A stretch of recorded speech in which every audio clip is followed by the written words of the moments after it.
इकडे मुंबई ठाण्याप्रमाणेच MMRDA आता पालघर आणि अलिबागमध्ये देखील कोट्यवधींचे प्रकल्प राबवणार आहे।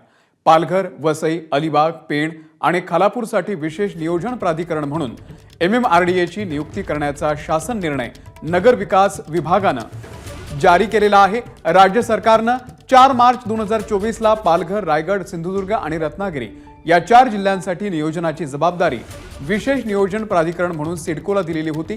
मात्र यावरून टीका होताच त्या निर्णयाला स्थगिती देण्यात आली। आता MMRDA पालघर, अलिबागमध्ये देखील कोट्यवधींचे प्रकल्प उभारणार आहे। नमस्कार। मन सुद्धा तुझं ही एबीपी माझावरची वेगळीच मालिका खूप गाजली। हिचा दुसरा सीझन केव्हा येणार अशी अनेकदा विचारणाही झाली, पण आता प्रतीक्षा संपली। लवकरच येतोय सीझन 2। मन शुद्ध तुझं होई मन शुद्ध तू